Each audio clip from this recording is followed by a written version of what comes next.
An epidemic. The man accused of shooting a Milwaukee family's home. Taking young lives. A 17-year-old girl was shot and pronounced dead. Destroying families. I want my baby back so bad. Gun violence is now the leading cause of death for young people. I do cry often about the children I see in the ER. Why is this happening? A lack of love, a lack of appreciation for humanity. And how can we stop it? We need more coaching. We need more presence and more people to start speaking the language. Tonight, we shed light on the harsh reality families face and introduce you to those working tirelessly to disrupt the violence. A lot of kids, they just want someone to believe in them. This is a TMJ4 News special report, Beyond the Bullet.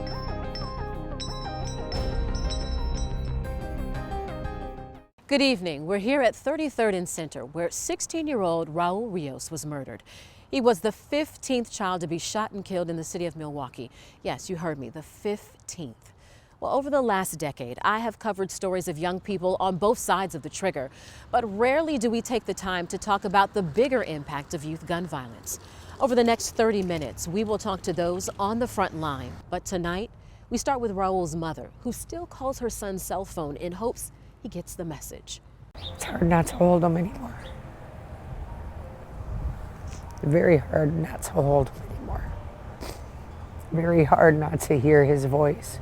Through her tears, He was my best friend. an unbreakable bond between mother and child. He was all I had with me. It was just me and him. Celeste Cummings shares the joy her son Raul brought to her life. He was so talented. Man, my son was so smart. As a parent, she vowed to protect him. I remember changing his diaper and letting him know that I would always protect him. I'll never forget that day. You know, we can't be everywhere at once, but this is my child I couldn't protect. It hurts. On a hot summer day in July, Celeste received a call that would shatter her world. His sister video calls me and she's crying. I was like, girl, what is wrong with you? She said something happened to Raul. I'm like, what? I jumped out and just fell to my knees and started screaming and screaming and screaming and screaming and screaming. And rushed over there. To where it happened? Yeah. It still is. To this day, I feel like it's unbelievable. Her 16-year-old child gunned down. What happened to your son has happened to so many other young people here. That's crazy too. Like I keep telling these people, I taught my son that gun violence is not the way to go. You know, I told him about all the outcome of it all. He knew that. He learned in school, he saw it on the news, he heard me out. I don't know what exactly happened. Raul's mother only finds little comfort now in protecting and polishing the urn that holds her son's ashes. I would do anything in this world for him to not have to be where he is today. I know it's not possible, but sometimes moms still have that hope for something they know they can't get.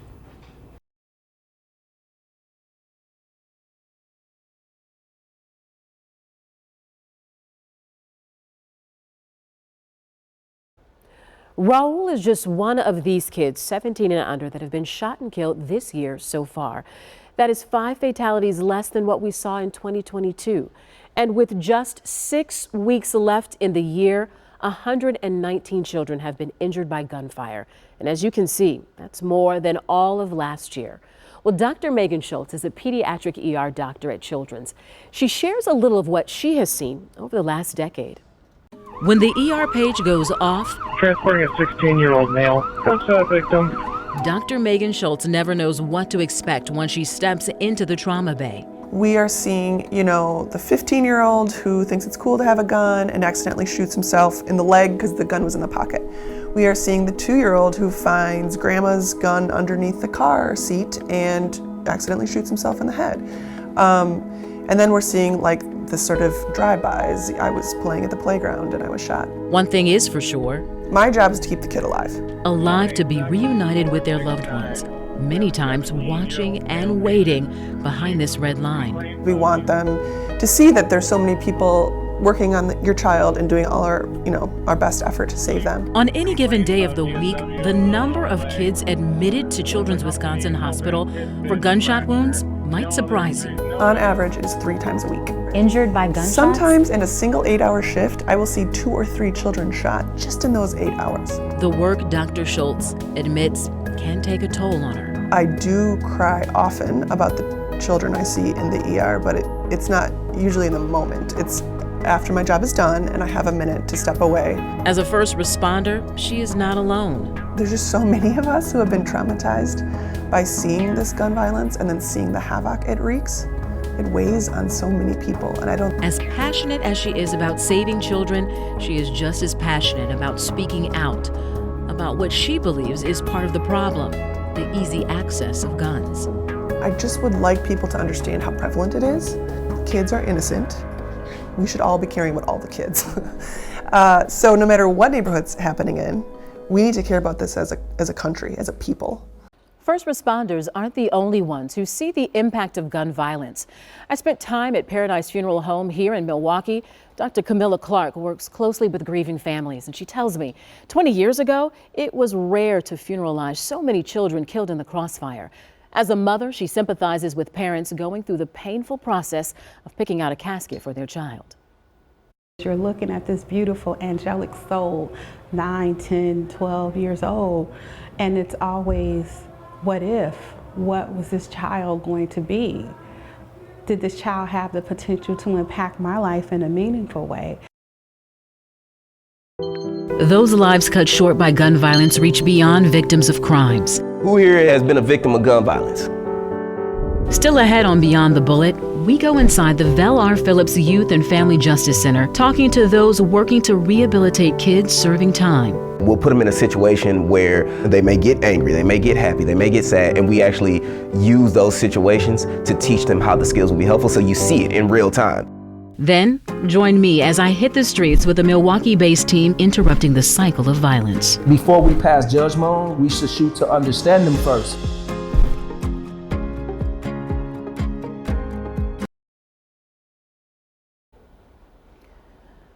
When kids in Milwaukee get caught breaking the law, they're typically sent to the youth detention center. I had the rare opportunity to talk with some of those teens serving time and learn about the resources helping them to turn their lives around. When I was on GP, I had a little anger issue and I fight a lot. When you grew up in poverty and stuff like that, that's what's hard. A harsh reality from the voices of young boys caught in a cycle of trauma. Who here has been a victim of gun violence? Those impacts felt on both sides of the gun. When I got shot, it impacted me. Practicing that opposite action, absolutely. It's a positive impact Dramel Jordan tries to have on teens serving time inside the Vel R. Phillips Juvenile and Family Justice Center. These 24 boys are part of the Milwaukee County Accountability Program, or MCAP. It's a court-ordered alternative to jail for high-risk youth and those who violate the conditions of their supervision or are repeat offenders. Who here has ever felt anger or felt confused when somebody didn't understand what they were thinking? On this day, Dramel goes over the weekly dialectical behavior therapy lesson. The best feeling for anybody who teaches and is when you see that light bulb go off in somebody's head. The Cleveland Clinic calls DBT a form of talk therapy for people who experience emotions very intensely. At MCAP, the goal is to meet youth where they're at and give them the tools they need to make better decisions once they leave. If I hear another kid giving another kid the advice that I gave them, because then you know they were listening. And they are listening. It's the 3 states of mind. They're my favorite DBT skills. Reasonable mind, emotion mind, and wise mind. And emotion mind, it works with thinking of your long-term consequence. Like, that's why we just learn cope in the head to think before you do something. Each participant is in the program for up to a year. Getting through to kids in that short period of time is key, yet challenging. Are you going to be on probation when you get out? Are you going to have an advocate when you get out? Just a couple of months ago, who we taught him and the person who was accused of murdering him in the same class. A devastating outcome. Just because a lot of times what we get is, well, JJ, what do I do when the gun's in my face?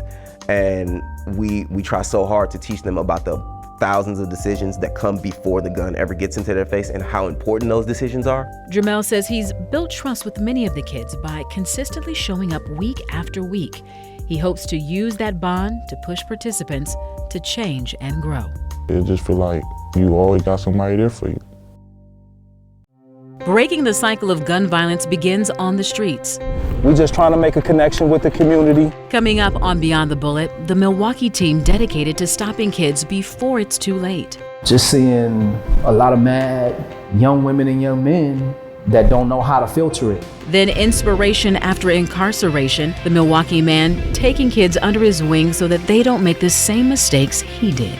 My purpose is to help the kids, to prevent them from going down the path that leads them to, one or two places, the penitentiary or the graveyard.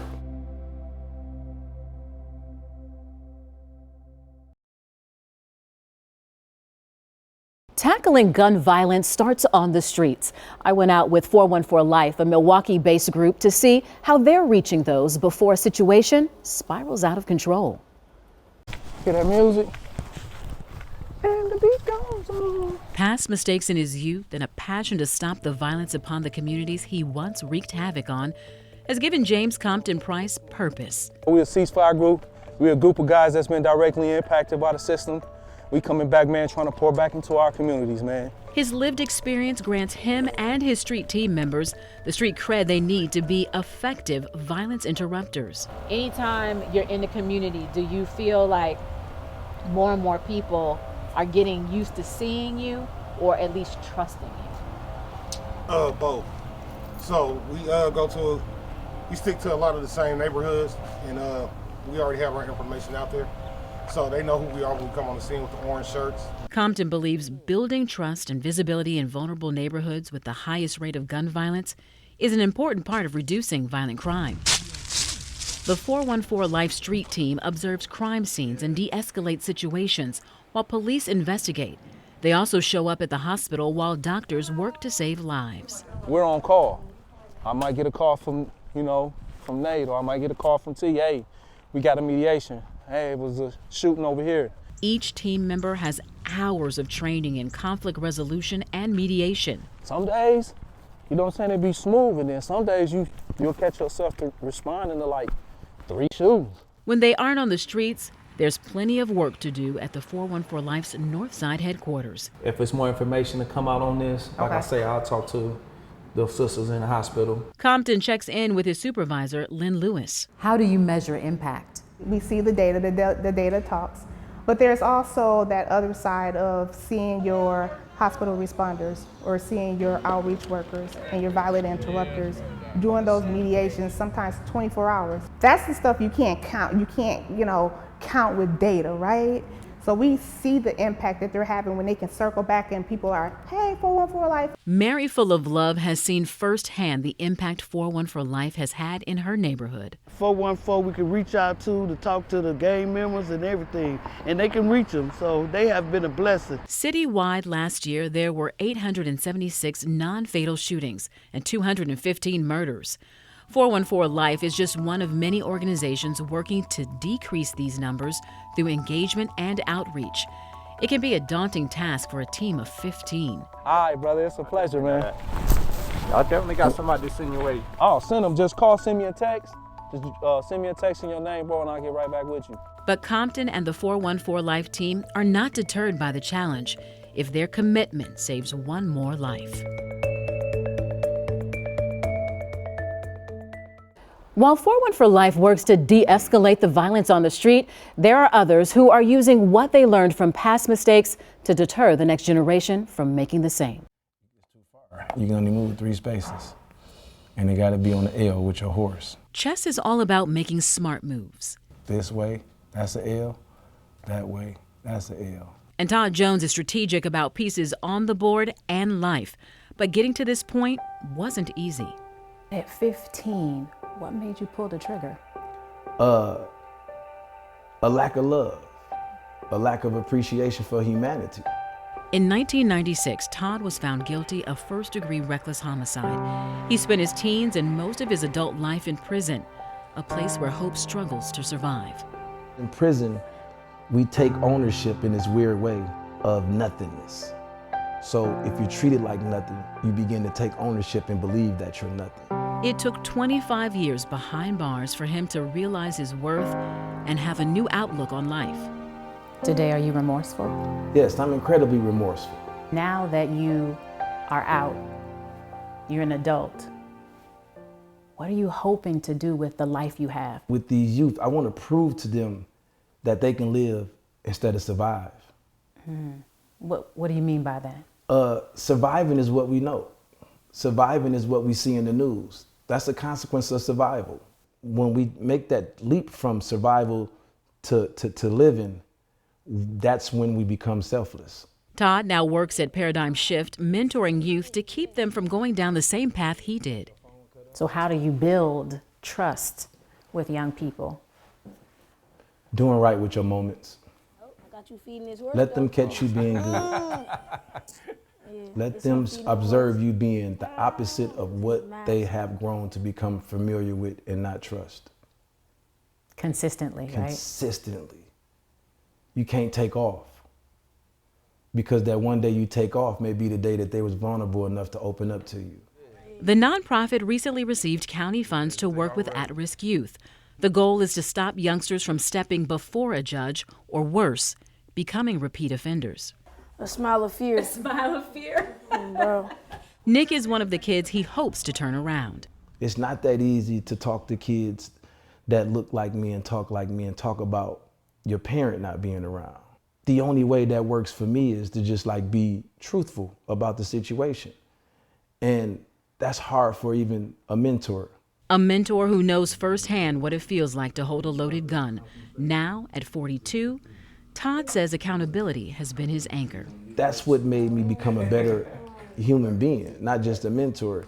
It's having people around me, whether it's my pastor, whether it's my fiance, or just people around me that just keeps me grounded. If I go forward, any way you can take a piece. Todd's next move hopes to be his best move, thanks to a second chance with Paradigm Shift. These guys gave me a shot to be the person that I always wanted to be. Next on Beyond the Bullet, a look back at just some of the young lives forever changed by gun violence.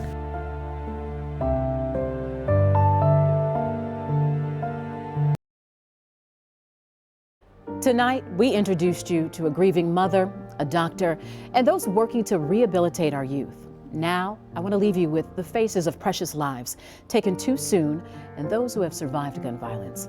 I'm Shannon Sims, and this was Beyond the Bullet.